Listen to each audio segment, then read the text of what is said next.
Welcome, listeners of Illusion, to Temporal Discussion, the episode-by-episode Nightmare retrospective podcast. I'm Martin Harder, extra large size. And I'm Martin O'Doney. I'm Veruca size. But I've had treatments, and the doctor assures me it's looking promising. Today we're bringing you an extra special look at the quote-unquote new episode of Nightmare created for YouTube's Geek Week. The original cut of the episode was uploaded to YouTuber Stuart Ashton's channel on August the 5th, 2013 as Nightmare TV show remake. Let Her Go by English singer-songwriter Passenger was the #1 single, and the film at the top of the box office was the Richard Curtis time travel rom-com About Time. Let Her Go is another one of those songs where I was convinced I hadn't heard it until I listened to it, and then I realised that it had been played in the background at every bowling alley and family restaurant I'd been to that year. I've never heard of it. I found it on YouTube yesterday, this morning. The singer's voice sounds a bit high-pitched for my liking, and the tune sort of sounds like an easy listening version of Tell It to My Heart by Taylor Dane, which is from 1988, appropriately enough, when you're discussing Nightmare. It's okay. It's not particularly offensive, and there's a nice bit with the cello, so... Yeah, I'm not having a go at it. I'm a bit surprised it got to #1, but it's not mistletoe and wine or anything.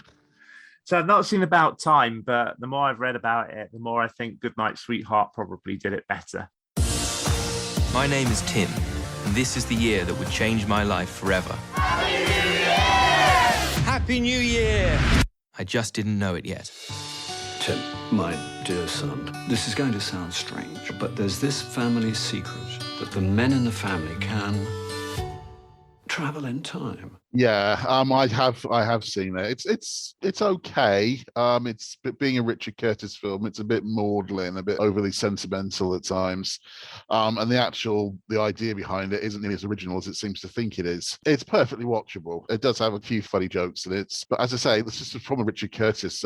Whenever he's writing about family, he gets so crushingly sentimental. You can't believe that he's one of the guys who invented Blackadder. It goes from the opposite there, from being incredibly cynical to being almost tediously sentimental. But it's got Bill Nighy in it, and if anything that's got Bill Nighy in it, it can never be completely wrong. I was in a film with Bill Nighy once. Name dropper, go on.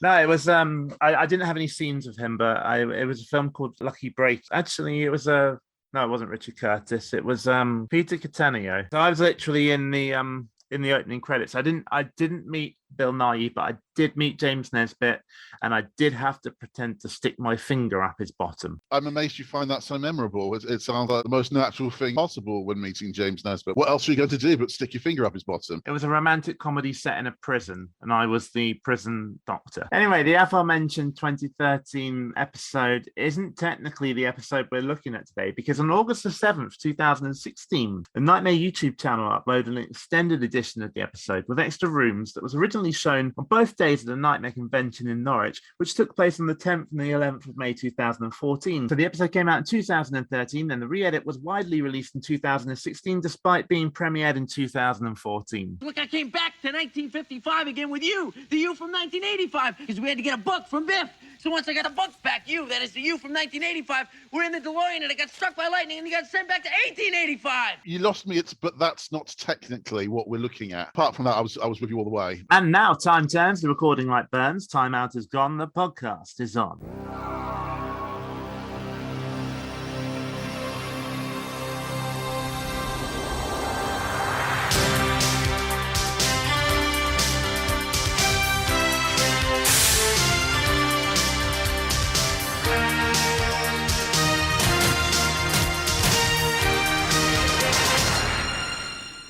The episode opens with the title sequence that in this series we haven't actually discussed yet, because we've only just come to the end of season 2 in our little discussions, and this was from series 6 to 8.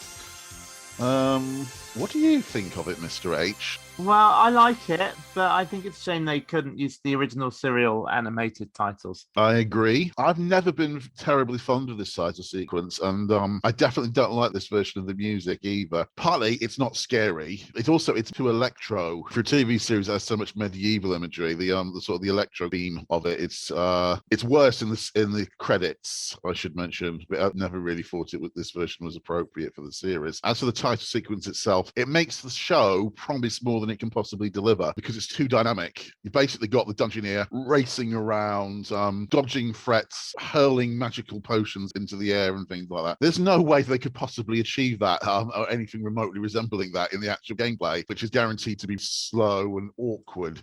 So anybody who hadn't seen Nightmare before, they watch it intro and go, wow, this is going to be fantastic. Sidestep to your lair. It does make you wonder what it must have been like for the kid to actually record that, though, because that's quite clearly the actual Helmet of Justice, so he couldn't see a thing. The kid is actually Ben Child, who's Tim Child's son. I believe it is. I may be wrong about that. Who was the floor manager on the Geek Week episodes, the fully grown incarnation. It was also used as a credit sequence in season 4, which featured a Dungeoneer climbing up a hillside. In themselves, they're fine. They look rather dramatic, these things. But you shouldn't attach them to actual Nightmare. We start off with what is considered by many fans to be a bit of a low point of the episode, unfortunately. The introduction. The antechamber has certainly seen better days, and I'm not just talking about all the dust and cobwebs either. A lot of care has been put into making it resemble the original antechamber. The one from the middle seasons more than the original one, and certainly far more than the one used in season 8, which was like the inside of a stable at certain points. I think given the fact that this was an episode that Tim Child was making at his own expense to a large degree, you have to say they've done a brilliant job recreating the architecture. I don't have a major issue with it, given the complications involved, especially the complications in combining physical and CGI sets. They can be incredibly complicated. When you're doing this on your own wallet, you can't afford to waste time. I think that's my main issue with the special, really. Yes, it is remarkable that they managed to put it together on such a tight budget, but that's the problem. Nightmare needs a big budget, in my opinion. It does. It needs to be cutting edge. And I do have to concede, having said all I've just said in defense of it, some of the CGI they've used does look incredibly cartoony and very dated. CGI actually dates far more quickly than practical effects. That can have a very weird sort of brain-twisting effect on people, because old CGI still looks more convincing than old obsolete practical effects, but they still somehow feel more dated. It's a strange effect I've often noticed. Say you sit down and watch Star Wars: The Phantom Menace. Do I have to? No, I'm not actually instructing it. This is just for the sake of argument. I'm absolutely not instructing anybody to watch any Star Wars prequels ever, except Rogue One, if you count that as a prequel. But that was actually a good prequel. But anyway, I digress. If you sit down and watch Star Wars: The Phantom Menace, which I haven't done for years, you notice that although the graphics looked great back in 1999, they now look dated as hell. After that, if you then sit down and watch, say, an episode of Doctor Who from the Tom Baker era, yes, The Phantom Menace looks more convincing in comparison, but at the same time, the effects actually feel more dated than the effects from Doctor Who. Well, that's because in Doctor Who, there's something actually there on the set. Yeah, well, that's partly it. It's just also the fact that the quality has been massively superseded in the 20 years since the Star Wars prequels were made. The average is far higher now than it was then.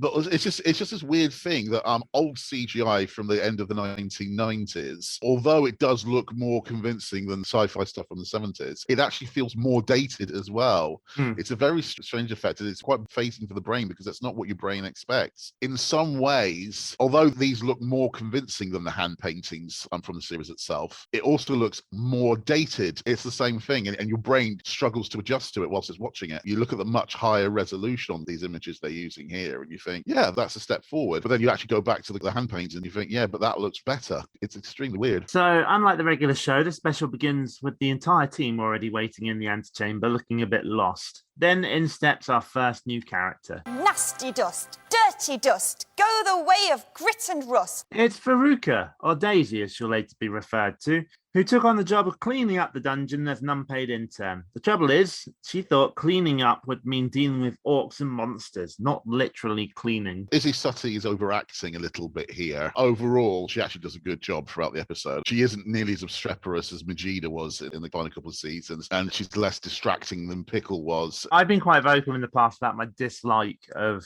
the Geek Week episode. But the thing is, having to go through it bit by bit with a fine-tooth comb to write the script for this episode, I started finding a lot more things I liked about it. And one of those things was the new characters in general. I found myself really liking them all. Yeah, I was a bit unimpressed by a couple of them on first viewing. I think I've come to appreciate them. I just think that it's not so much that they're the wrong characters as they're given the wrong roles. I'll come to this when we come to each one. But I think Daisy, once she settles into the business of actually being Treguard's assistant rather than being the skivvy, she comes across as very likable, and she blends in without sort of making everything about her, which I think was a very big problem with Majida. Anyway, this isn't helping. You want Treguard? Then I give you Treguard. What did I tell you? Not so much Saga as Gaga. We see Treguard's ornate chair. Well, the back of it at least. Daisy turns it around and accompanied by a rather wonderful creaking effect to reveal a sleeping Treguard covered in dust and looking rather worse for wear. Daisy shouts at him to wake him up, and when that doesn't work, she blows a horn in his ear. Heavens! Goblins! Oh no!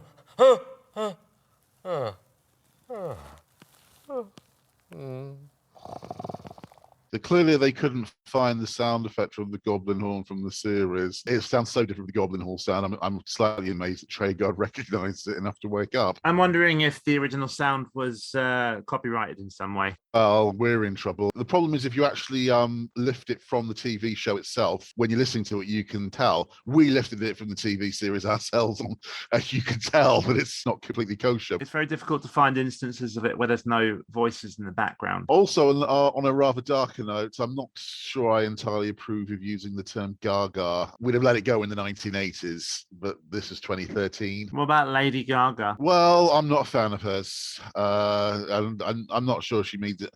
I'm pretty sure she uses the term to mean that she's a baby rather than somebody who's really old and rickety and suffering from cognitive decline, I think is the polite term they use for it. But I'm not a fan of hers anyway, whatever the case. But here, it's very definitely used explicitly as a senility slur, and it's not right. Let's just say it's not right. So the horn doesn't seem to work. So one of the team, a YouTuber you may have heard of by the name of Stuart Hello! suggests that they use massage. Oh, suddenly Treguard wakes up with a real gleam in his eyes. Away you go, Daisy. They use magic. Daisy says that she needs a wand, despite 113 previous episodes showing that this is absolutely not true, and disappears off screen momentarily. She returns with a duster and uses it to cast a spell. Okay, stand back, you lot. I've been practicing a lot more lately, and mostly things work, but some of these things can get a little bit, dangerous. Spell casting. R-E-F-R-E-S-H.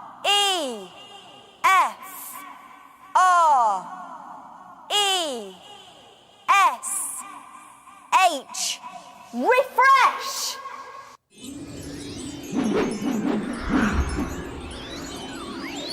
Well, that's put a new twist on things, I must say. I rather like the little light gleaming effect on the duster. This is actually one of the best, in terms of on-screen visuals, this is one of the best magic effects ever. And it should be, because let's face it, 20 years of technical advancement, they should be making these things more spectacular by now. And who the hobgoblins are you? I am called by Veruca. Really? Parents can be so cruel. Well, I shall call you Daisy. But I'm not a cow. No, with a name like yours, you can't be too choosy either. So anyway, the spell refreshes cast, and Treguard is turned back into his old self again. It's nice to see him back in something resembling his original costume from seasons 1 and 2. It's not exactly the same as the one from seasons 1 and 2, but no, before you ask, it was not the one made especially for this episode. I may have been misinformed about this, but I think it's true. I understand from rumor that it was actually the one Hugo wore in the Dungeon Doom pilot way back in 1986. Oh, wow. That may or may not be true.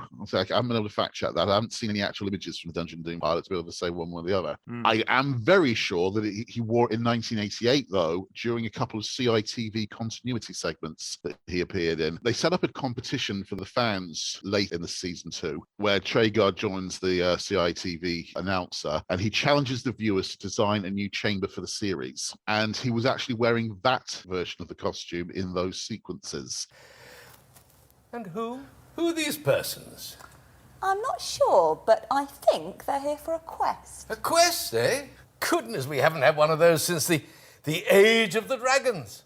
Well, let's not disappoint them. And finally, we get introduced to the team. First up is Dungeoneer Stuart Ashens, who is the only one who seems genuinely excited to be there. When Treguard asks if Stuart has any special skills, Stuart proudly announces that he can hold his breath for 10 minutes. I think this was improvised. And then Hugo does like the age-old thing of repeating the line to give himself some time to actually think of a response, and then fails. I can almost picture James O'Brien from LBC Radio using his favourite catchphrase, "There's an echo in here." I'm not sure I'd have thought of a response for that. Hold my breath underwater. There is actually a scene in level 2 which does involve being underwater, but that's a drip of water, so I'm not sure.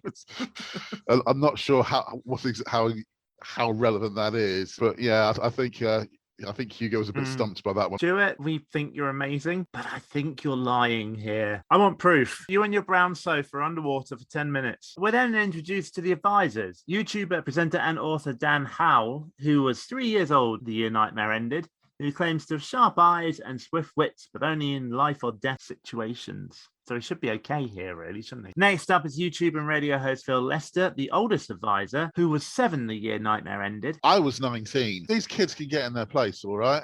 They can get in their place. The point is that none of them, apart from Stuart, actually had any clue what the program actually was until they were asked to do it. I believe you. That's why they should have got some of the fans to do it. Not only would we have known what it was all about, we'd also have known what self-aware jokes, in inverted commas, should be left out, because there are a few of them that really do not help. Let's face it, though, if it weren't for the fact that they had YouTubers on it, they probably wouldn't have got it done in the first place. Yes, Phil, can you detect guile and deviousness? I had a dream that I was a dragon, but then I got slayed. So I'm guessing that's a no. Last but certainly not least is the very talented singer-songwriter and vlogger Emma Blackery, who was also 3 years old when the show left our screens.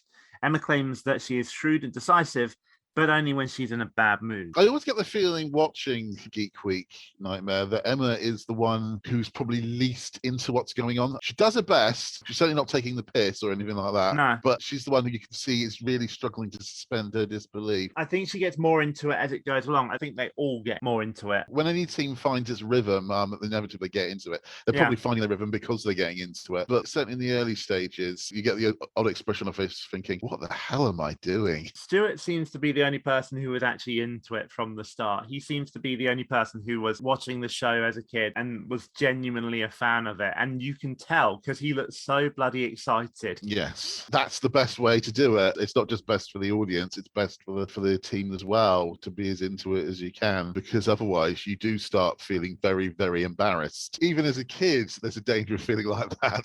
And now, Stuart, come and stand before me. Daisy, could you possibly pop into the armory and bring me a helmet of justice, extra large size? And in the meantime, Stuart, you can slip this on. The knapsack is used for collecting Q objects and collecting food, which is automatically consumed as if by magic.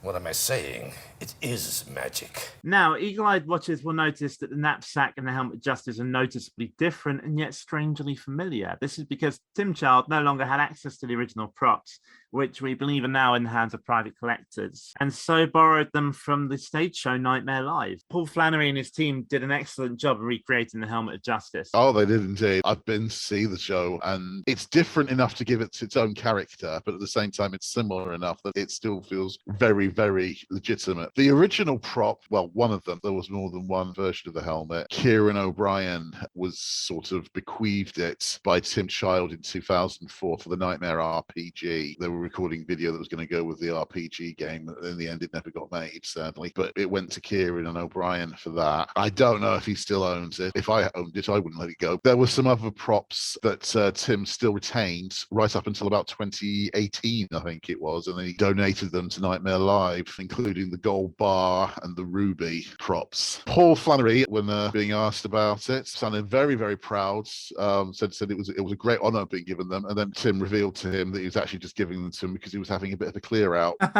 You do sometimes feel that Tim doesn't attach too much sentimental value to Nightmare in spite of everything. So sometimes he feels it rather gets in the way of his life. But there you go. So Paul Flannery himself has some of the props. Some of them have disappeared in this time, and nobody knows where all of them are. I think Jason Carl should sit down with Paul Flannery and compare notes. Find a lot of very useful material for his archive. Now, I do hope you're not claustrophobic, Stuart. Not yet. You will discover that you can still see your feet and any objects directly below, but the path ahead is hidden to you, so your friends must guide you well to keep you alive. Enough! The dungeon and your fate awaits. So, step forward. No explanation of the life force. I'm not sure exactly what the attitude was when they put together the plans for this show. There are times when it seems like it's trying to please everybody and therefore doesn't quite please anybody. They're skipping over all the any rundown of the rules at all. That's great for fans. We don't really need to have all of this I shall be with you and yes, not with you and the usual overlong speeches that were being given in the first couple of seasons. But at the same time, a lot of this is going to be bewildering to people who haven't seen it before. And even some who have, but just can't remember. Yeah, there's going to be a lot of them as well. In some ways, I think that's what they really should have done a bit more of in the intro scene, rather than having all of this stuff about, oh, I was conned into sweeping up the dungeon. No one cares. Just do a little bit more to make it a little bit more accessible to other people. But also there's other times in it where it almost seems to be explaining things in absurd detail. And you start thinking that can only benefit people who haven't seen it before. Why not just go the full hog and explain everything at the beginning? It can't quite figure out who this was aimed at. Was it actually literally a Geek Week episode and it was actually aimed at the geeky fans who want Nightmare, more Nightmare, and nothing but Nightmare? Or is it something to introduce it to casual viewers and see if they like it? Plus side, no life force. Okay, but also no eye shield, no reach wand. That's good. That's good. Yeah. Yeah. Before we started this, we were discussing the introduction in general. And you were saying that one of the problems with the original release of the episode was that a lot of people thought the introduction was too long. So I double checked, and you're right. There's an interesting irony to this. The one we're actually doing is the extended version, like you said, but the extended version actually includes a shortened introduction because they actually got rid of a lot of the gobbledygook. Not much, actually. It was only about 30 seconds. So it immediately hangs together a lot better, but it's still too long and still a little irritating. In the original release, it's already too long and it's 30 seconds longer than that. And there's a lot of silly little asides and what have you that just really, really put people's teeth on it. There was a joke about a new dress that had been cut. It was just generally tightened up. A lot of the awkward pauses were shortened. It's amazing the difference a cut of 30 seconds can make, but it does make a difference. It does make it watchable at least. But still, it's too long given how little information actually about the quest is conveyed in it. I have to say that there is something slightly ironic in us complaining about the length of a 5-minute, 40-second introduction that we've been talking about for the last 50 minutes. 50 minutes, yes, I know. But that's because we're intelligent people and therefore we have a lot to say. I will say something in defense of it, though, which is that Nightmare does need a sense of humor. Its limitations on a technical level mean that there's all sorts of things it wants to do and it can't do, and therefore without them, in the cold light of day, it can actually look a little bit cheesy and a little bit rubbishy. So it can't afford to take itself too seriously, or it'd just be easy to ridicule it.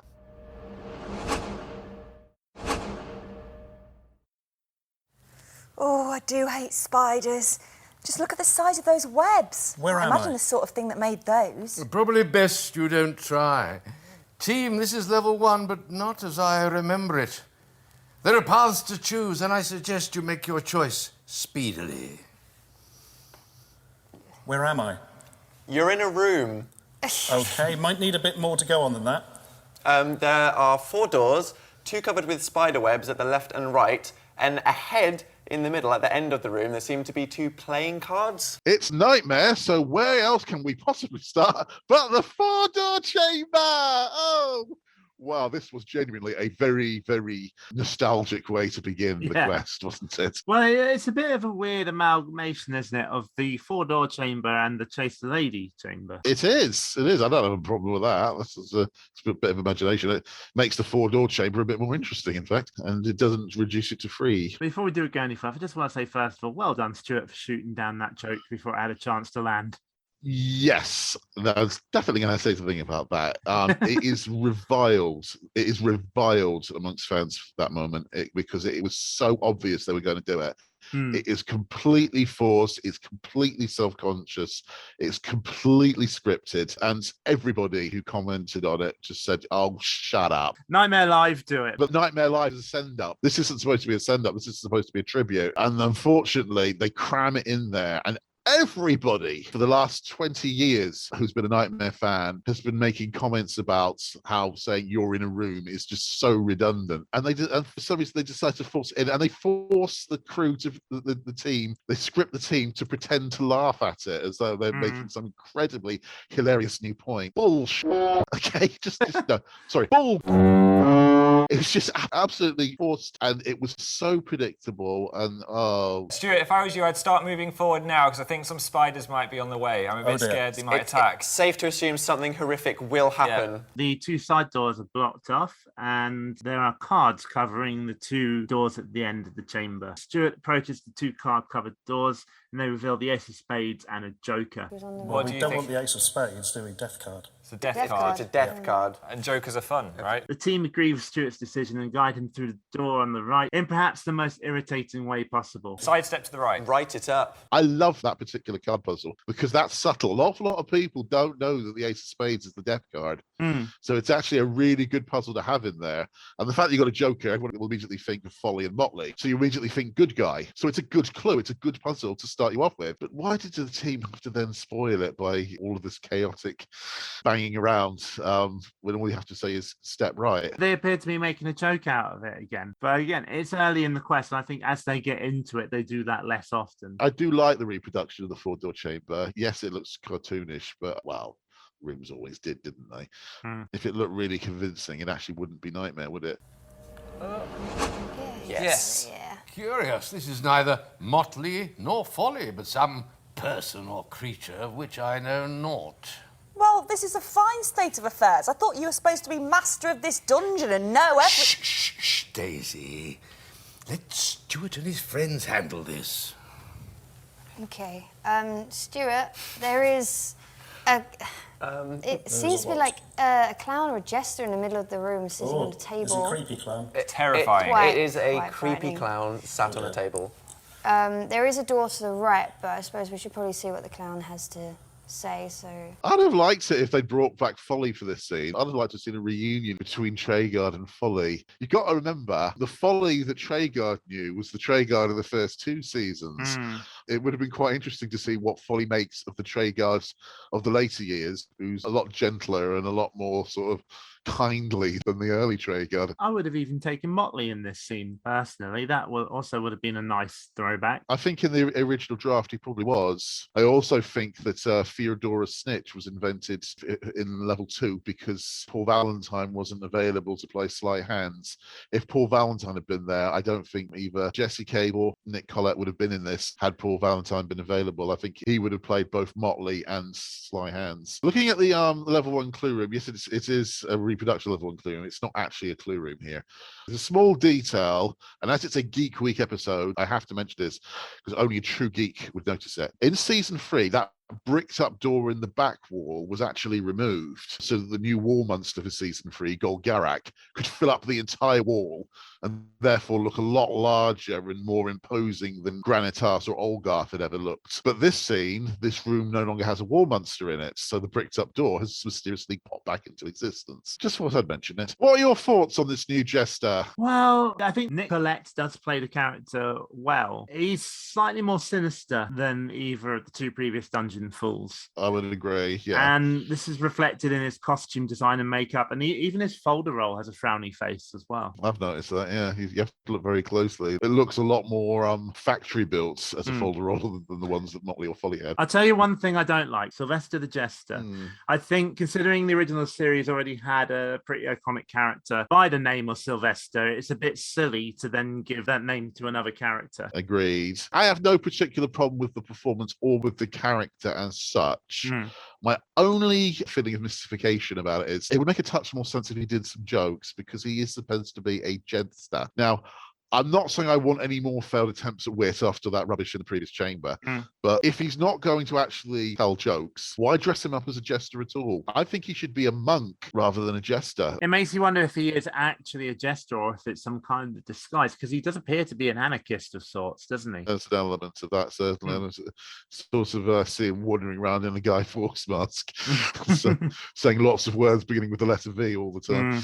He is very definitely a neutral character, though, I think. I'm interested enough in the character. Once you get past the jester's outfit, I would like to know more about him. But because they dressed him up as a jester, he just seems like somebody who's not very good at his job, which rather spoils it for me. I actually think I'd have been much more interested in Sylvester if he hadn't been a jester. And if he hadn't been a jester, that also would mean they'd have a good reason not to call him Sylvester, because the name was there as a rhyme. So I think if they'd made him something different, some kind of wise man or holy man, I think that would have made a much better hook. And there is something there to be explored. There's an element of Brother Strange from season 7 and 8 about this guy, and that means there's actually something different to look at and learn about. But as it is, because he dresses up as a jester and doesn't say anything funny, the initial reaction is to be turned off. It's not the way the character is written, it's just the fact that they dressed him up as a jester. Walk diagonally forward left. Yeah, so like that, yeah. Now forward a bit more, just forward. To the right a bit, you don't want to... Yeah, don't go too close. That's Okay, good. stop. Yes, I heard thee the first time. Thou may be blind, but I'm certainly not deaf. So the fact that every single advisor jumps out of their skin when he starts talking cracks me up every time. And it's a good sign as well, because it means they're actually scared now. If they're scared, that means they're starting to get into it. From now on, it starts becoming just a little bit more real for them, and they can suspend their disbelief better. This is a bit confusing because he definitely seems to be referencing Stuart, but Stuart hasn't actually said anything. I think he said something from a distance. It's more mistimed than misdirected. Tell me, are you lost? The team aren't quite sure how to respond to this question. I think the best response, or the safest response, is no. Because if you're lost, you're vulnerable, and in the dungeon, nasty people have a tendency to latch onto the vulnerable. I think it's safe to say we're lost, Stu. Maybe. Jester asks for Stuart's name, which Stuart gives him. The Jester chuckles and points out how hastily and rashly he gave up such valuable information. A large spider web appears on the ceiling as they talk, worrying the team a little. There's a spider web appearing on the ceiling. Above. Don't spend too long with the jester. Was that there before? No, maybe, it's just appeared. Maybe I'll suggest if you... Still, even if foolhardy, thou hast shown faith, and verily I may do likewise. Underworld folk call me Sylvester the Jester, but until thou knowest me better, thou cannot call me at all. I have lost a bauble, a nothing, a keepsake, a toy, no more. It looks like a brightly coloured ball. I've left it somewhere, I know not where, except in a place where I cannot fare. Bring it to me, and perhaps I shall reward thee. Sylvester then says that he's talked too long. He leaves and suggests that Stuart does likewise. We're saying that this is actually a pretty good recreation of the original artwork. It is a shame they couldn't have just used the original artwork, but then again, the blocking of the stage seems to be different. So maybe they're using a smaller studio. It's not that. It's not that. They are using the original studio they filmed in. The problem isn't the dimensions of the studio. It's actually the aspect ratio of the pictures they're recording. The original series was recorded in 4:3 format, which was the standard format for analog TV in the 1970s and the 1980s. And for most of the 1990s come to that. But around the turn of the century, everything turned digital, you may remember, and the standard format for digital television is 16:9, which is not only considerably taller, it's a lot wider. So the original artwork would only sit across a small square at the center of the image. You could try stretching it to reach the top and the bottom, but the pixelization effect would just look appalling. Remember the zoom-ins on Merlin with the patchwork quilts effect in the background? It would be that times 10. Also, it wouldn't reach the sides either because it would still be a multiplication of the 4:3 format. So they'd have to stretch it again outwards, which would create this very elongated side-to-side effect. It would look awful. And now for some of the worst maneuvering in Nightmare's history. Stuart, turn right, forward, turn right, forward. Yep, through. Sidestep right. Life Force warning, team energy levels low. Stuart must eat now, whatever the cost, or sleep forever. Okay, Stuart, there is a table in the middle of the room. If you just want to walk forward a little bit, we can't really see what's on it. So rather confusingly, Stuart exits the old level 1 clue room and emerges in what appears to be the level 3 clue room. The Chalice and Nilrem signs appear above the two central doors, but the scene is framed in such a way that they are cut off at the top of the screen for reasons that we've just discussed. The two doors at the top of the stairs are covered with portcullises, and on the table are a bunch of grapes, a key, what appears to be the bauble that Sylvester was after, a bottle labelled Downer, a scroll, and a spyglass. The grapes go in the knapsack, restoring life force. For us, this is our very first encounter with a spyglass. They're actually introduced in season 5, so they're still some way off in the regular series. The spyglasses are actually one of the better inventions of the later seasons because they really allow the plot to actually develop, and there's more intrigue involved because of it. Basically, the spyglass is so called because when you look into it, it gives you a view of what the opposition are doing. The opposition is a name that isn't really used in the first couple of seasons, but it eventually becomes a sort of faction name, supposedly led by Mogdred initially, and then led by Lord Fear in later years. All right, so What about the spyglass team? That could be useful. Normally, in order to use a spyglass, the Dungeoneer would have to hold it in front of the ice shield. However, the ice shield has mercifully been left out of this little revival, so Traegon instructs you to hold it underneath the helmet. Matron, take them away! Should point out the eye shield that was also given to Kieran O'Brien around 2004 to use in the RPG videos that ended up never being used anyway. Did he burn it? No, he didn't. By the time I've actually worn it on my arm, by the time it got there, an awful lot of the grey paint on it had rather worn off, and so it was actually looking as much black as. There's an awful lot of reasons why people hated the eye shield. Tim Child himself hated the eye shield. He wished he wasn't forced to introduce it. One of the things that was most irritating about it was made of plastic, and there was a little metal buckle on the strap that you used to put over its arm, and that was always tapping against the inside of the shield. So it was always making a very plasticky tapping noise whenever people were carrying it around, and it always got onto the soundtrack. Having worn it, I've realised just how difficult it is to prevent it. It really is impossible not to get that tapping effect. I think looking back on it, they could easily have done something like putting a corn plaster over the metal bit, but it's 25 years too late to say that now. News, Lordness! Dire newsness! Oh, slither off, Lizard. Can't you see I'm using my new communicator? It looks like a brick, Lordness. Yeah, well, it feels like a brick too, as you'll find out when I throw it at you. Not that I'd chance to miss. Good Lord, you bulked up, me old newt. You look like a bariatric bullfrog. Reminds me of Traegard. Past it. But Traegard, Yeah, not so much Lordness. a dungeon master, more a sleepwalking disaster. But Lordness, it's Traegard I came to warn you of. He's launched a new quest into the first level. Has he now? By Jove, I never thought he had it in him. Not to worry, Lizard. I've enticed Madame Ariadne into level 1. The whole place is like cobweb corners these days. And you know what Madame Ariadne is like, Lissard. She's always hungry, Lordness. Yes, but unlike you, Lissard, she never gets any fatter. Also, there's only one thing that can stop Ariadne. Stop Ariadne, Lordness? Yes, but don't worry, Lissard. It won't help this dungeoneer. It's a kill or cure situation. Lordness? Yeah, what doesn't cure them of her will kill them. Get it?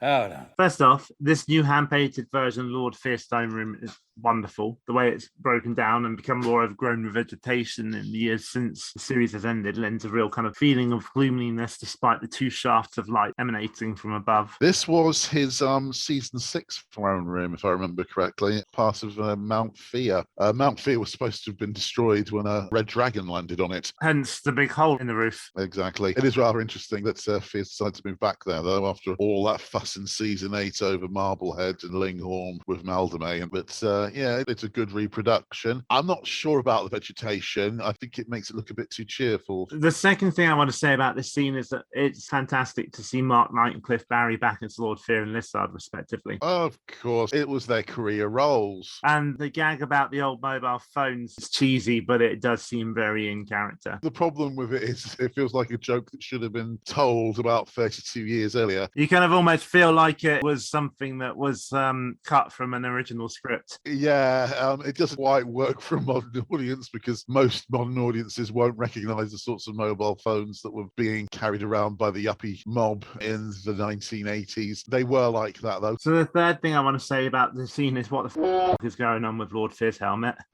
As part of the Done Players, I did do a 2-minute skitlet to explain this in 2014. I can't for the life remember what the explanation was, apart from it was something to do with Marge from The Simpsons. One thing which we always knew, even right at the beginning before Tim Chandler started casting for Nightmare Geek Week, we always knew Lord Fear was always going to appear in it, just as we always knew Hugo was always going to appear in it. Lord F was always Mark's all-time favourite role. He openly says it even today. And every time he's asked if he'd play him again, should Nightmare ever return, he has always said, yes, I wouldn't hesitate. This was a couple of years before the Nightmare convention, as you mentioned. Sadly, I wasn't able to attend it. I think Mark was actually disappointed that I wasn't there. He wanted me to go because I'm the voice of Lord Fear on the audio plays and he's Lord Fear on TV. And I think he wanted us to do a Lord Fear versus Lord Fear thing once we were that would have been good at the convention. Yeah, it's an opportunity missed, I'm afraid. As for Cliff, Lissard's again probably his biggest role. He sounds a bit hoarse here, but he still gets the character absolutely spot on. When they did the Nightmare VR pilot in 2003, Cliff wasn't available. We had to get somebody else in to do the voice for him. We'll talk a bit more about the Nightmare VR pilot later on in the episode. I'm not sure about Lord F's rather mean criticisms of Lissard for his weight gain, partly because it's cruel, but partly also because Fear's own belt size has not exactly gone down over the years either, has it? Yeah, it happens with age. It happens to both of them. No, wake up! This communicator is indicating that someone is illegally accessing our conversation. And with that, Lord Fear throws a fireball at the screen and the scene ends. Back in the clue room, the team instructs Stuart to read the scroll. Doing so gives them the spell Ignite. All that's left now are the bauble and the key. So Stuart puts the bauble in the knapsack, as he's now permitted to do, and then picks up the key. Help! Help! Let me go! Let me go! I've been picked up by a strange person. Only kidding, it's just a regular key. By the way, they introduced the idea that the knapsack can now be used for carrying objects in season 8. I have no issue with that myself, but it does divide a lot of fans even today whether it should be allowed. At the time, it was because they were also using the reach wand. They needed to free up an extra hand. Where should we go now? Right. Onward. What now? Stuart, there are 2 doors in front of you beyond the table. Obviously, one on the left, one on the right. But there's no differentiating. Get him out, quick, quick! Sidestep right, forward. After they pick up the key that mercifully doesn't call out at them, a CGI Ariadne crawls into view, causing the team to hurriedly guide Stuart out through the centre right door. Despite their urgency, their manoeuvring is actually improved here, as Dan himself mentions. Forward, sidestep right,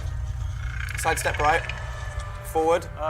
Sidestep right. Sidestep right. Forward. Forward. Okay. That is how you coordinate something. That is such an improvement on the last room.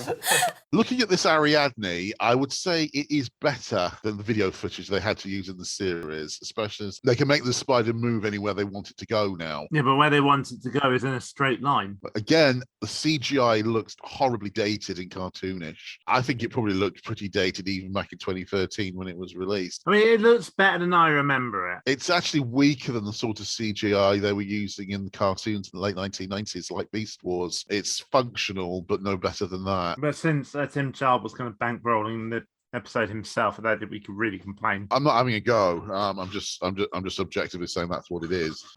Stuart, you're in a room. There are 2 gated doors on the left-hand side. There are 2 doors on the right covered by spider webs, and there is a door ahead. Team, what do you think we should do? I think we should try and go straight ahead. Stuart, start walking straight ahead. At first, this is a pretty nondescript looking chamber. It's actually the hall of spears, if you look at it. You've got the 2 doors on either side. You could have the spears coming in from them. And there's the exit at the far end of the corridor. It's the hall of spears. The team begin to guide Stuart to the door at the end, but when Stuart around halfway up this happens. Surprise bomb room, motherfucker! Bum, bum, bum, bum, bum, bum, bum, bum, bum, bum.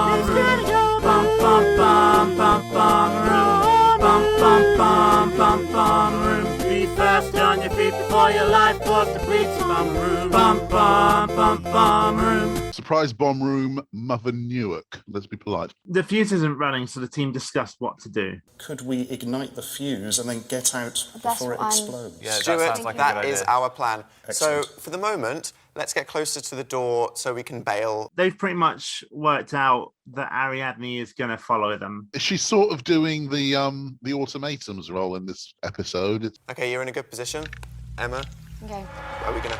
Okay, Okay, here it is. Go. Spellcasting. IGNITE. Right, forward.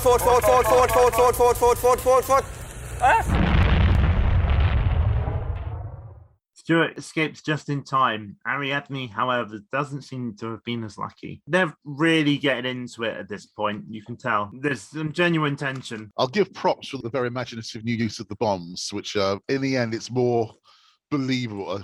Believable is not really the right word, but it's more plausible than the way it was done in the first few seasons. I've actually got the Dungeoneer himself lighting it here, which is very crafty and creates quite an exciting little scene. One thing I do wish, though, was they'd come up with something that didn't look like it was nicked from the title sequence of Danger Mouse. I think that's always been our problem with it. It just looks so ludicrously cartoony. Yeah, but it looks worse here. Yeah, it does. Especially with that spark effect. Doesn't work. It's not been done right there. Stuart, walk forward. Walk forward. Looks like a smaller door, which is also covered by a cobweb.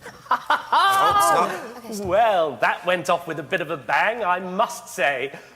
What ho, Stuart. Well found, but still lost, I see. Sylvester tells Stuart that the explosion caused Ariadne to lose a leg, which will grow back in time, but he thinks it's unlikely the team will meet her again. A big round of applause to Sylvester there, though. That's the closest he comes to saying something funny in the entire episode. Stuart hands Sylvester the bauble as requested, and Sylvester admits that he lied when he said it had no value. He explains that it is a reusable, all-purpose pyrotechnic. It seems to be a regular thing in the dungeon. Oh, I just need this thing. This tiny little thing has an absolute no value. It turns out to be like one of the most powerful objects in the dungeon. I should point out that pyrotechnics sort of aren't particularly powerful.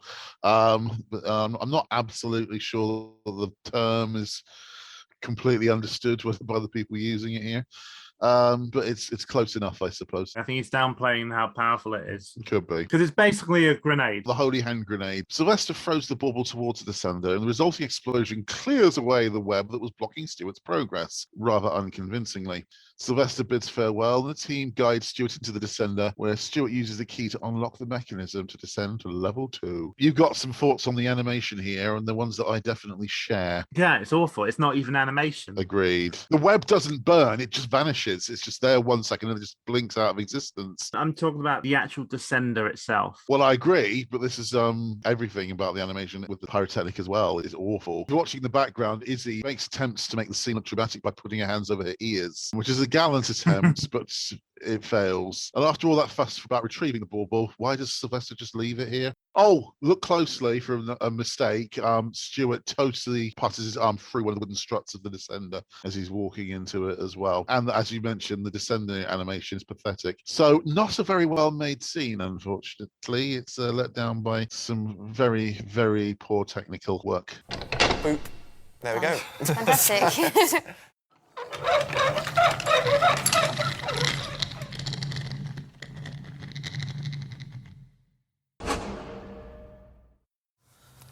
Ooh. Okay, Stuart, you're in the room. Welcome to level 2, team. If you thought level 1 was tricky, well, things are just about to get worse. Great. Trust no one and nothing except your wits.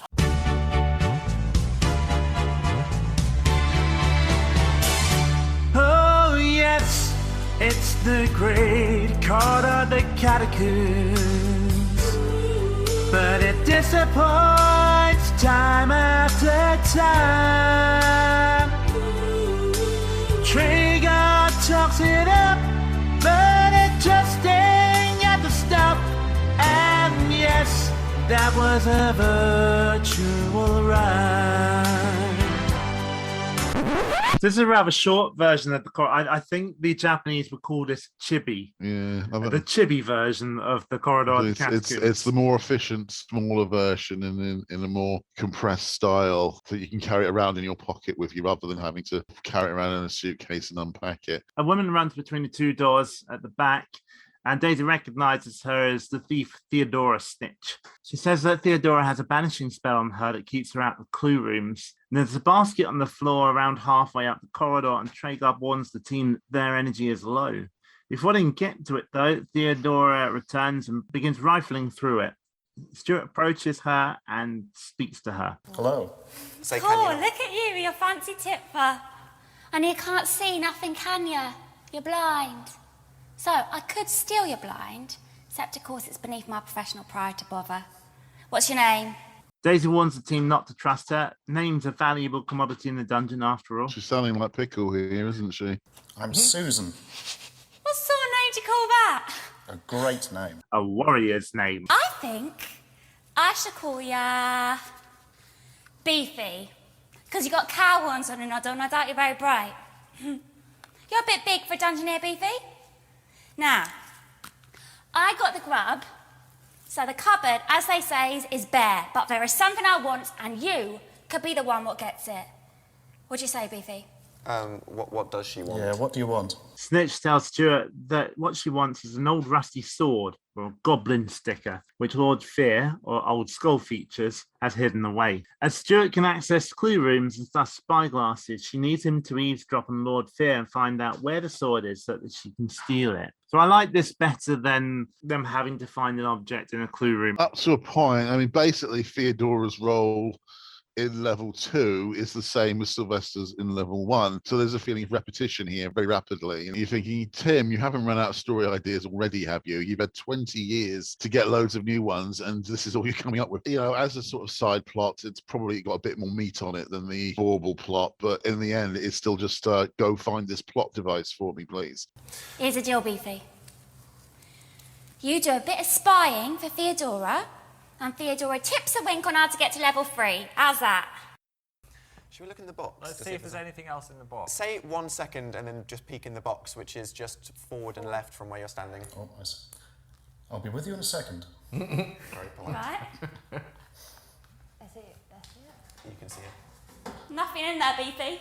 Oh dear. Empty. The cupboard is bare. The team discuss how to progress, and since she only wants information against Lord Fear, the team conclude that the enemy of their enemy is their friend and agree to help her. Okay, we agree. As a gesture of good faith, and because I like you, Beefy, I'll lay some useful stuff onto you, okay? Give us the apple. Give us the food. The password to the clue room is the name of the last person before me what helped you. If you're starving, and I think you soon will be, then look out for leaks from the level 1 fountain of energy. If you stand under one, you get up and go. Restored. Get it? Now, your road's first left. I'll be seeing ya. Cheers. Thanks. The team decide to trust Theodora's directions, as she clearly has, or at least they think she clearly has an interest in keeping Stuart alive. But how do they know for sure that she does have an interest in keeping Stuart alive? What if she just made the whole thing up to win their trust and she sent them into terrible danger? It occurs to me that they've got no reason to believe this sword exists except her say so. Put it this way, what choice have they got? Could go the other way. Well, yeah, but it's still a 50-50 chance that she's telling the truth. There's a 50-50 chance she's lying. They've got a sort of reason to think that she's on the level of that she can be trusted in the circumstances. But as that is still based on her say-so rather than any objective information, is that really particularly reliable reasoning? This is the first I've ever heard of this sword. There's no evidence that it even exists apart from her say-so. So at the time this was released, a lot of the news articles bigged up Jessie Cave's appearance, as she had recently played the role of Lavender Brown in Harry Potter and the Half-Blood Prince. She's mostly worked on stage since, with some TV and film work here and there, and she has a really entertaining YouTube channel, which we'll link to in the description. I'd say Jessie is quite good in the role. The character itself seems to be a bit of an EastEnders stereotype. I can almost see Theodora going into the Queen Vic and asking for a half. A thieving cockney is not exactly an original idea. Okay, Stuart, you'll be pleased to know there is a giant face on the wall in front of you. Oh dear. Doesn't look particularly murderous. Energy levels dangerously low, T. Oh, the drip of infinite energy. Go stand underneath it. Yep, do I have to tell you where it is? I mean, this is advising 101, isn't it? Once the team remember that Stuart essentially had a bucket on his head, they guide him to the energy and restore his life force. That's actually a sequence taken, was it season 7 or 8, where they've got water dripping from a ceiling and the Dungeoneer stands under it and it revives their life force. It also has to be said, even if he didn't have the bucket on his head, he still wouldn't be able to see the gargoyle or the dripping water. The gargoyle itself isn't actually a gargoyle in terms of the way that the nightmare works. If it was a gargoyle, it would probably be quite depressed and really, really self-conscious about how ugly it is. That's the way gargoyles tended to be in Nightmare. It's like a cross between the gargoyles and the blocker. It's a blocker because it's got no personality. Blockers appeared mainly in season 5, and they were war monsters, but they made old Garth and Granitas look like guys with really deep personalities. The blockers, literally all they could do was say password, and if you got the password, they just disappear, and if they didn't get the right password, they'd eat you. They were the absolute dregs of war monsters in terms of personality, and I think that this gargoyle is as well. Let's approach the face. Let's see what it says. Keep walking forward for the moment. Password. You know it. Sylvester. Oh, brilliant. Okay, there's a door that is opened now to the right of the face. So do some side steps to the right. Keep going until we say stop. And stop. And then walk forward. And you're going to walk through the door now. It's quite a thin door, so don't bang your head. Oh, side step left, side step left. That's it. There you go. Good thing you're wearing that helmet. Okay, Stuart, you're in a clue room. Ahead of you and slightly to your left, there is a table, so walk forward. It is a familiar and yet different clue room. It has the atmosphere and general look of Cedric's chamber, but the cave wall to the right has been replaced with a brick wall. You want to say something? It's not Cedric's chamber, although Cedric's chamber does use part of the same architecture. This is actually the level 1 wellway room from the series. That brick wall you actually see on the right side of the wellway room. The far wall in the background, which is just jagged rocks, that is partly used in Cedric's chamber. It's also used in the level 2 clue room in the early seasons of Nightmare. But the brick wall on the right is very definitely from the wellway room. And that jagged edge backdrop is also used in the level 1 wellway room. So this is the level 1 wellway room, but being used as a clue room. Why? This is actually something I'm genuinely irritated about. Why? As we have repeatedly been saying over the last few months, the level 2 clue room in the original series of Nightmare, the first 2 seasons, was bloody perfect. Why replace it? They shouldn't have replaced it in the series, let alone replace it here. Why not bring back the level 2 clue room? I said it was perfect. It was beautiful. It was haunting. It had atmosphere. It was everything. Why get rid of it? What is on the table? We have a spyglass. Okay, I shall look through the spyglass. Yeah. Lordness! Quiet, Lissa. Can't you see I'm talking to Garstang? Well, I say talking, but the conversation's almost entirely one-sided. Garstang's inarticulate, even by goblin standards. Have you got that, Garstang? Charm. Now, listen, what is it? It's Stuartness, Lordness. He's entered level 2. The cobwebs are all gone, and Ariadne is quite unwell. It seems she has the headaches. Has she, by Jove? This Stuart mob are getting too big for their boots. I'll have to cut them down to size. Well, strictly speaking, Garstang will have to cut them down to size, since he's the one wielding the enormous weapon. Matron, take them away. Well, speaking of weapons, do we still have that old broadsword hanging in the gallery? Check and see if it's there, will you? If Garstang can't do the business, then I'll have to do it myself. But surely, Lordness, that old thing... That old thing has abilities you can't dream of, Lissard. Yes, when it comes to mayhem, that old thing is absolutely prime. Prime? Lordness, what is prime? Prime is something that is only divisible by itself. Something quite unique. Something not unlike myself, which in the case of this oversized dungeoneer is quite appropriate. Believe me, Lissard, I think I can say that Stuart's number will soon be up. So firstly, double entendre of the episode goes to Lord Fear for his comment about Garstang's massive weapon. Secondly, if the name Garstang seems familiar, it might be because it was the name of the CGI orc who presented the short Nightmare VR pilot that was created by Tim Child's company Televirtual in 2004. I should just mention, Tim Child actually provided the voice of Garstang in Nightmare VR. Do you think if he had appeared in the Geek Week episode that Tim Child would have provided the voice again? Very probably he would have appeared in level 3 if they got there. Spoilers. You can watch the short Nightmare VR pilot yourself by searching for Nightmare VR on YouTube. And we'll be doing a Patreon special episode on it soon. Spoilers, it's not good. The team have the information they need. The sword is hanging in the gallery. They check the other objects on the table: a gem, a key, a scroll, and a jar of something. The team instructs Stuart to read the scroll. Above the blades, below the feet, timing is everything. The team decide to take the gem, but before they can grab anything else... Goblin horn! Sidestep right. That means goblin. Sidestep right. Bloody awful goblin horn sound again. That's not a goblin horn. This is a goblin horn, you motherfucker. I do quite like the new costume for the goblin here. It actually looks quite good. It looks a lot more dangerous to the frozen face things in a very obvious leotard they used to have in the series. So on that level, well done. So the helmet is quite effective in particular. Above the blades, below the feet, timing is everything.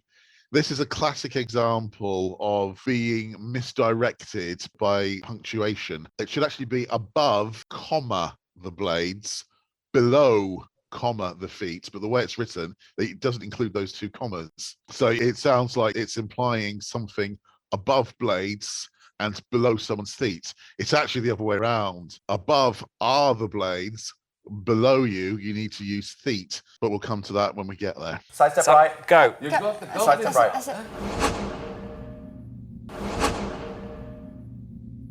Okay, so you are in a room covered with numbers on the floor. There is a spider's web to the right through it. There's a door with a spider's web over it, and then a door that says Prime above it. This room isn't in the original cut. It isn't. I was never that fond of the Causeway puzzles from season 6 and 7. I thought they were a little unending and there were too many of them. I loved them. It's not brilliantly realised here, but it's okay. They're actually very easy to cheat if a team decided just to bolt for the far exit. They could do it very easily. But for me, it was just there were too many of them. I think the Great Causeways were good, though, when they used them for a quest end. That made it even worse because you had to go through 3 different stages of it. So, oh, God almighty, get on with it. But at least it really felt like a final puzzle, not just like a really slow guillotine. Yeah, but it's sort of like a puzzle that just doesn't come to an end. Dan quickly deduces that the key is to only step on the prime numbers. Phil works out that the first one is the number 2, and Emma guides Stuart to it. So what makes a number prime? Not divisible by any other number. Right. Apart from 1 in itself. Yeah. So I think the first one must be 2. So, Emma, do you want to direct him? I can try. Yep. Yeah, if you want to sidestep to the left, Stuart. Step forward very slightly. That's it. Now you're number 2. Okay, 11 is also a prime number, I do believe. 11.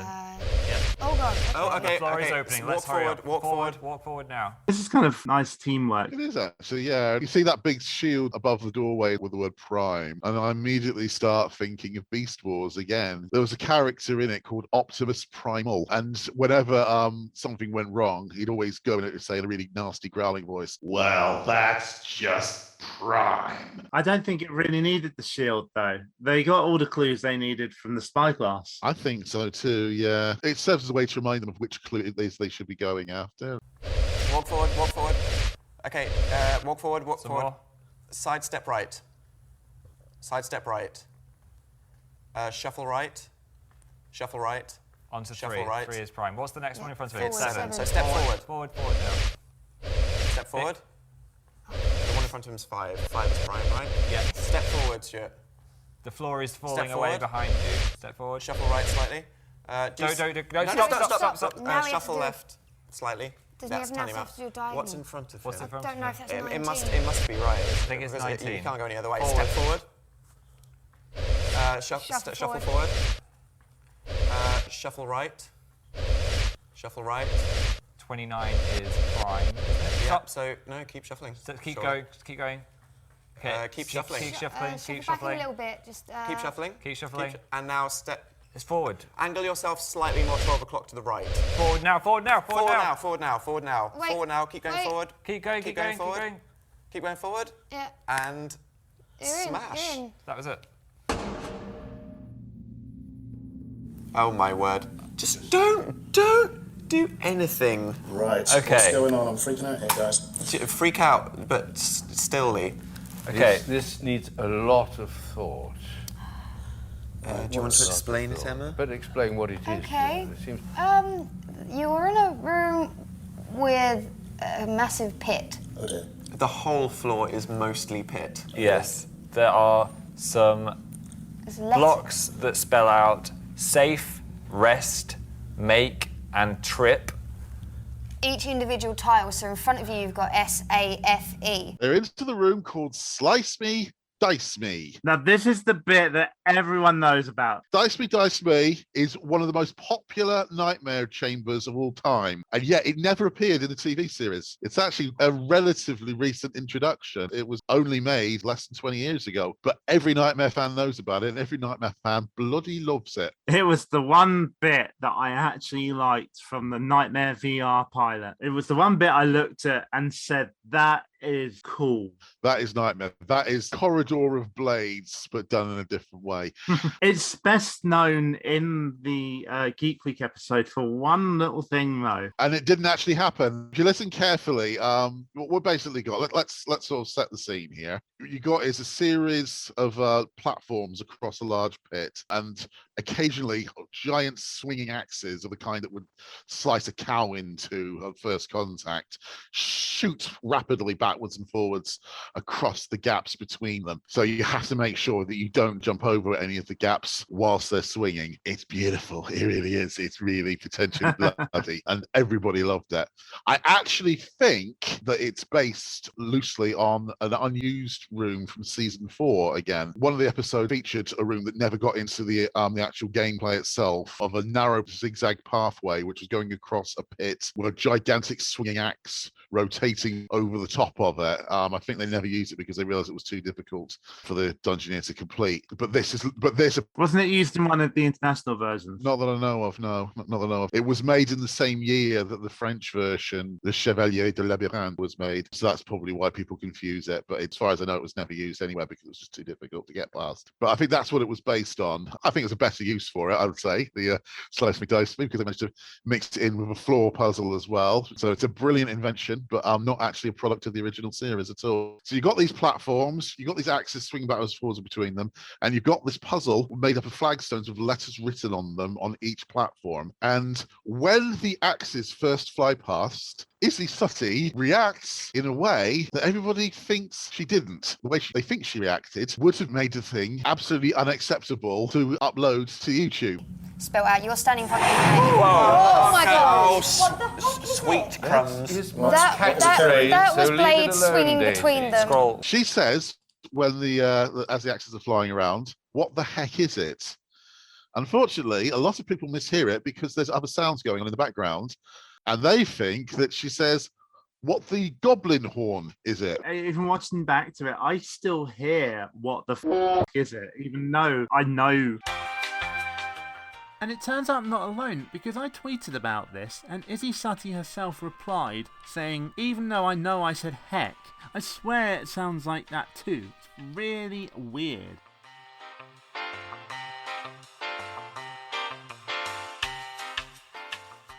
I can tell why people think that. You can mishear it as that. I remember there was a huge argument about this on the forum around 2013 over what she actually said. Some people to this day are still absolutely convinced she dropped the F-bomb. But I actually went as far as to cut out the sound from the soundtrack, put it into Audacity, try and filter out some of the background noise and amplify her voice, and then upload it back into it and say, yeah, she definitely says heck. And even then, people still say, no, it still sounds like F to me. I am absolutely confident she said heck, not just because I can hear it, but also because if she'd actually dropped the F-bomb there, it would have been cut out. It doesn't really help that some reputable sites, such as Tech Radar, also reported that she said the F word. That does sort of encourage this urban myth, but it is an urban myth. She definitely said heck. While she definitely didn't swear when the axes appeared, Emma technically did, because she very audibly cries out, oh my God! That's actually reminiscent of a team from season 8. The chief advisor on that team was crying out, oh God! Every time anything slightly alarming happened.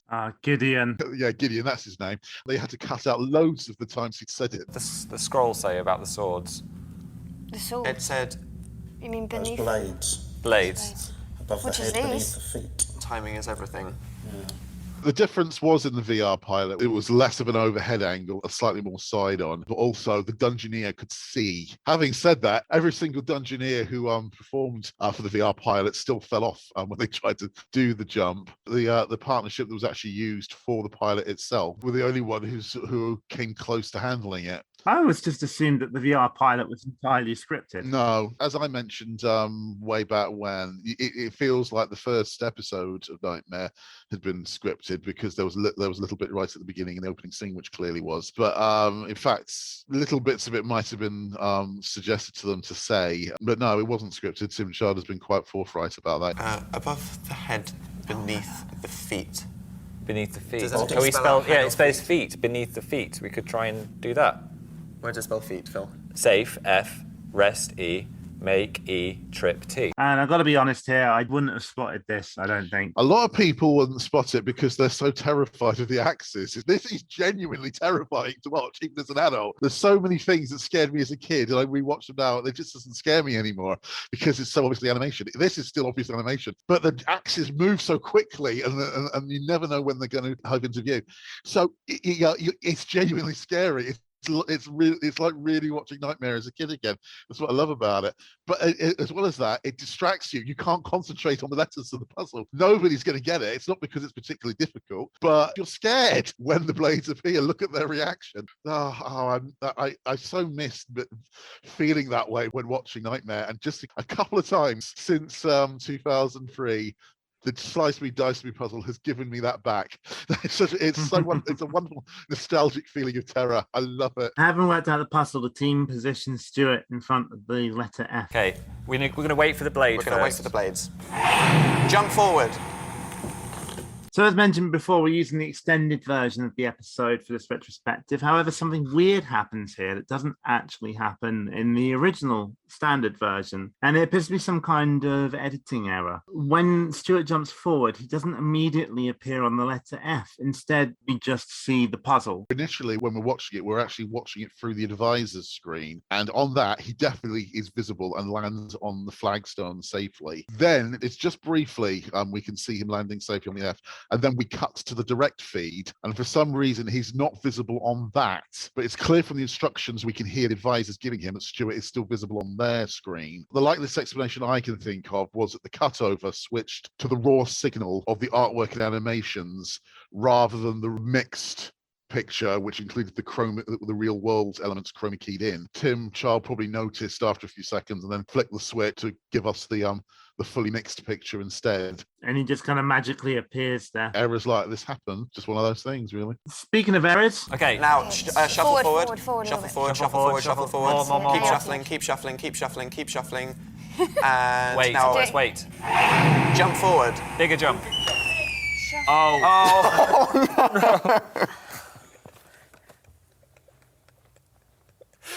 Oh, no. It wasn't big enough. It was the smallest It wasn't jump ever. big enough. Ooh, nasty. Stuart has reached level 3, but not in the way he intended. I'm afraid he won't be doing any more business with us, and neither, I'm afraid, will you. Oh, dear. We tried. We tried our best. Spellcasting. D-I-S-M-I-S-S. Dismiss.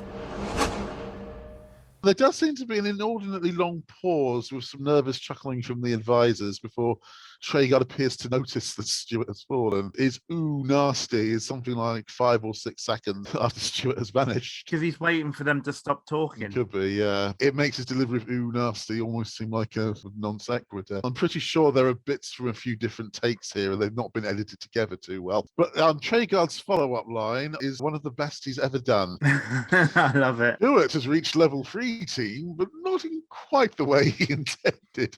I love that line and I want to marry it. That is the Traegard of the first 2 seasons speaking there. It is wonderfully macabre.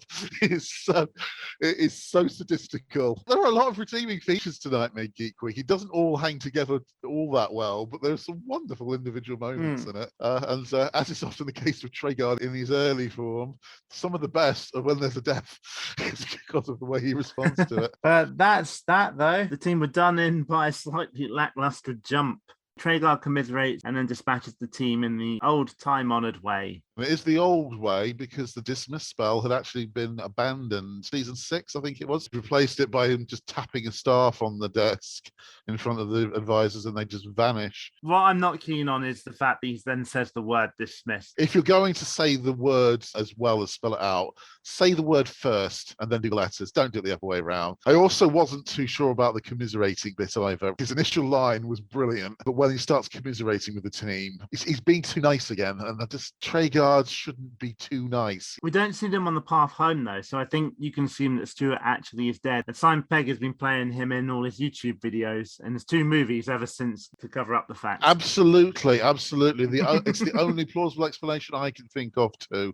Most definitely. Yes. Stuart Ashton has been dead for 8 years, and they've just decided to cover it up. Well, Daisy, that was a spectacular and glorious end. So what do you think of our game so far? Well, my nerves are shot to bits, but I seem to be quite enjoying it.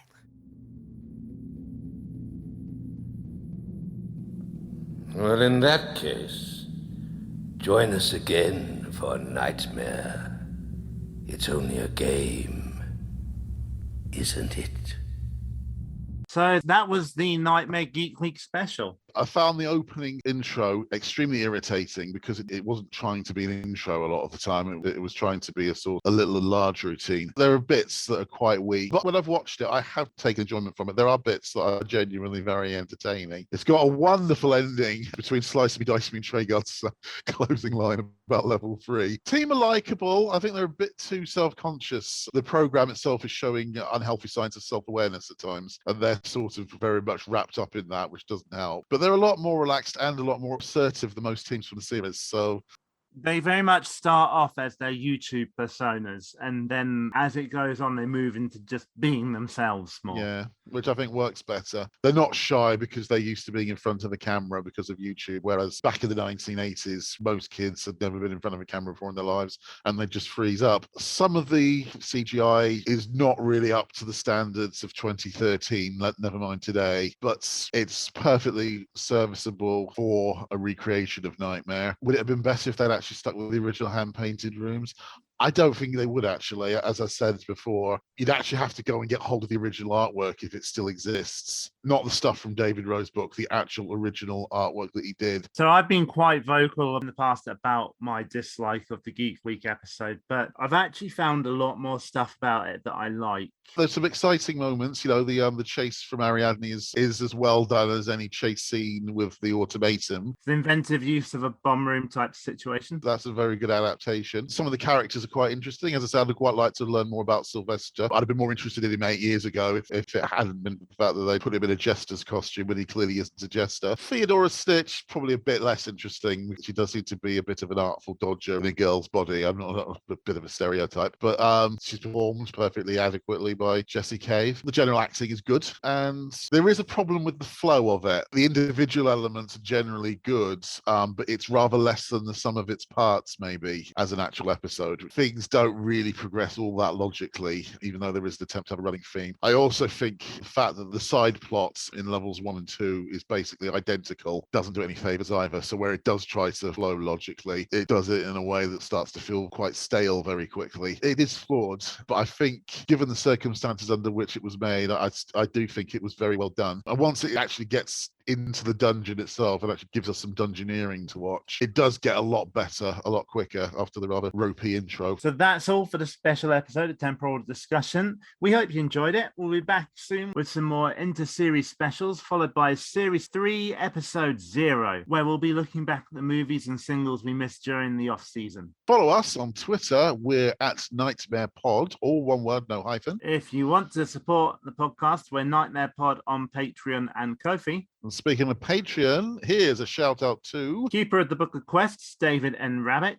Advisors, Peter Paulsford and Stuart Leveland. And Dungeoneer David Thompson. Support us on Patreon at Dungeoneer level or above to get your name mentioned on this podcast. Our website is nightmarepod.co.uk. If you're looking for Temporal Discussion merchandise, including t-shirts, stickers, and other products, it's at nightmarepod.redbubble.com. And you can email us at podcast@nightmarepod.co.uk. And remember, don't have nightmares. Just watch Geek Week instead.